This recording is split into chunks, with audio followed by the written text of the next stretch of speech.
When you walk into a studio, it's like stepping into a new world, a place where time pauses, and all that matters is what I'm about to create. This is where Far Away From Home began. It's not about the music, it's about the journey, the feeling, everything I was losing, and everything I hope to find.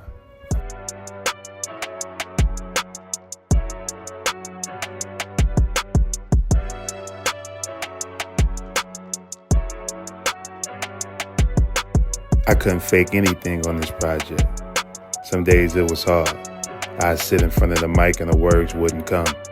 Other days it was like the pain wrote the lyrics for me. That's that vulnerability I was talking about. I had to go through it. I had to understand it. When it comes to music, I really like making music that's time-stamped. What I mean by that, just like a photo, just like a video, it captures that moment in time, and you can kind of create your memories based off that. So when I make music, I really am channeling everything at that moment to put on these songs. So with that being said, this new album that I've been working on, Far Away From Home, I'm really trying to channel my mindset of being far removed from who I used to be and kind of re-exploring myself as today. Far Away From Home became something else after that. It wasn't just about where I was physically or mentally. It was about the feeling, trying to find your place in a world that suddenly feels unfamiliar. Yeah, so when it comes to collaboration, I never wanted to feel forced. So when I do reach out to people, I usually am a fan of the music or a fan of their content or a fan of what they got going on. And I try to create a song or a palette that allows them to be free on the record.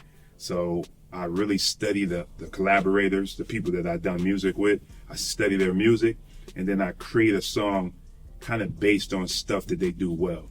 So being locked in and understanding that, I never want to make my creators feel unwelcome when it comes to making music and stuff like that. Or just, whatever, when it comes to videos, content, whatever. I want them to be free to be who they are. So I just want to create that platform and allow them to be that. So some of these songs that I got done, man, I was real curious on how it came back because I wanted to see how they did their thing on my song. So when I heard it and I got back, and some people, they came into the studio with me and we just cooked up there. Yeah. Man, that's hard. Yeah, that shit cool. Alright. Sweet. Give it a shot. Alright. I'm like far away from home. See me when you see me. I'm living in that zone. First of the month, I was listening to Bone. Creeping on the come up, don't hit me on the phone. I heard the good die young. That's why I'm still alive. Been a G since I was young. Was raised around killers, grew up and became one. Played the two of the four, either dead or chained up. Yeah, hard black monster, Glock matched the bumper. Hard black forces, screaming out Wakanda. Fucking hoes raw, hiding all the condoms. Told her drop the low, boy, I told you I'd find you, yeah. No chaser, tequila shot facer. Say you wanna smoke, so I rolled up and blazed them. Surgeon with this car, I'll turn you to a patient. She say, fuck. So good. So Ooh, yeah, motherfucker. I'm feeling it. I already see I already hear some stuff I want to add to it if you could do it, but we lay this joint down first. Okay. Now, I got some little tidbits that I'd be like, ooh, I think it'd sound dope if you layer this up. But you good, Okay, you good. I got you. This album been in the works for a while, and I really don't really talk about this side of it, but I dealt with a lot of, deaths during that. Death of my father, death of my mom's, death of my brother, and the death of my uncle. All in that span of me making the album.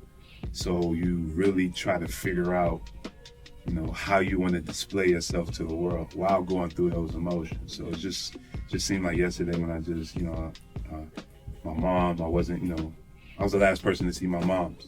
So literally in the span of 15 minutes, her life was lost.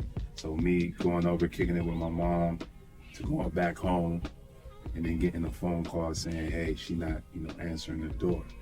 Like in the span of 15 minutes, life can change, let alone just 1 minute. So, texting my dad, he texting back to no longer texting at all. Like those moments, you can't duplicate. So I just wanted to channel that emotion and translate it to the music. Far Away From Home is just channeling that lifestyle, my mindset, how I move, the man I am. All that is in one bubble and presented to him on this project. So you really get a deep dive into how my mind works, how I view things, and kind of the pain that I've been through for the last couple of years. Once again, it's been in the making. It's been in the making for a while. It's the right time to do it. It's the right time to speak about it. And it's the right time to actually, present it to the world. So I'm really, really excited about it. It's go time. It's the time to show the world about who I am and what Forever Brandon is about. Far Away From Home isn't just a title. It's a chapter in my life. It's what I lived. It's what I lost and what I learned. And maybe for someone going through their own journey, it can be a light in the distance. Only time will tell, though. I'm here at the Lava Room right now. This is where I do most of my recording. I'm real big on quality, and I've been working with a Lava Room for maybe like 15 years now.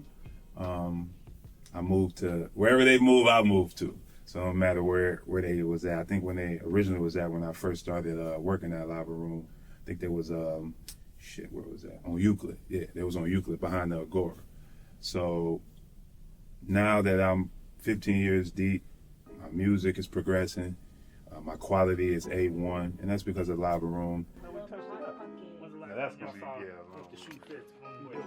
the drop. I didn't know we had The shoe fits. I didn't know you interested. I think it's so off. I want to hear it. But you think I'm fast back then. It's a real nice. Good. Yeah. Oh, I thought I'm good. When you been making music, in this business, you was making music before you could ride a bike. Yeah. Right. So, with that, and this time, like you said, is an amazing time to be putting out music. Yeah. What do you want the people to get from this album? Oh man, that's one of the tougher things that I, had to think about. To be honest with you, music is subjective. Mm-hmm. But for the most part, I want people to understand who I am at this time. So, presenting myself, giving myself to people is kind of big, being authentic, and my interactions are authentic. So I want people to understand how I view music, how I like to display my music, mm-hmm. the mix, the raps, the singing songs, all that stuff. Everything is just cultivated. I want them to just experience me, on the music side, but also on the personal side a little bit. How was it, growing up in Cleveland, your upbringing? Man, I'm just thinking about it's funny because when I'm in it, when you win it, you never know what it is. I think it was normal, but I'm removed now. I can actually analyze what's going on. It was a rough upbringing. It was not ideal. A lot of poverty, a lot of death, a lot of crime. All that stuff was kind of cultivating and creating who I am. Mm-hmm. Now, when you remove it, I got hindsight. But in that moment, I thought it was normal going through those experiences. Sometimes life takes you far away from what you knew, but music brings you back. This isn't just an album. It's survival. Through loss, pain, and hope, I found my voice, and I'm here to share it. This is more than music. This is my story. I met him last week, even though he doesn't really per se remember that or doesn't realize that. But however, he was an artist that we, did have on the award-winning Nerve DJ's conference call. Yeah. And so, of course, when artists are on media runs, they shall continue them. Yeah, so definitely. Today in the building on a Thursday at the Big Hef Radio Show, we have Forever Brandon with us. What's up? How y'all doing? Doing well. How are you doing today? Doing pretty good. I can't complain at all. Okay, you got your bubble coat on, staying warm. Man, we got to around here. 25 degrees outside. Definitely. Yeah. Okay. Well, tell us where you're from and how you got your start in music. Yeah, I'm from Cleveland. I'm from down the way, east side of Cleveland. Kind of got my start at a young age, dealing with my brother. I kind of think I was like 11 at the time when I started. And how old was your brother? My brother was like 15. Okay. So he kind of just brought all the family members together. Okay, he pulled you off the porch? Yeah, pretty much, and had directed us to say, hey, do this, do that, you rap this, you rap that. And from there, I kind of developed my passion and kind of, developed my identity through the music. Mm-hmm. How did he think that he knew that you could rap, or did he have to? Okay, Yeah, all right, he yeah. Had to just- treat you like yeah, Eazy-E. Okay, Yeah, pretty much. He like I did my own raps and I freestyled, but he kind of like told me what I needed to do because I didn't take it serious at the time. Like, Okay. I'm trying to go outside and kick it, you know. Right, with my you just want to friends. ride your bike. Yeah, exactly. So he kind of just said, "Hey, get in here, you know, rap whatever you rap, just rap it. I don't care. Just get in here and rap." I come in hindsight, you know, when I talked to him, he basically just didn't want to do it by himself. Okay. So he brought the family together, and at that time, we kind of found out who he was through the music.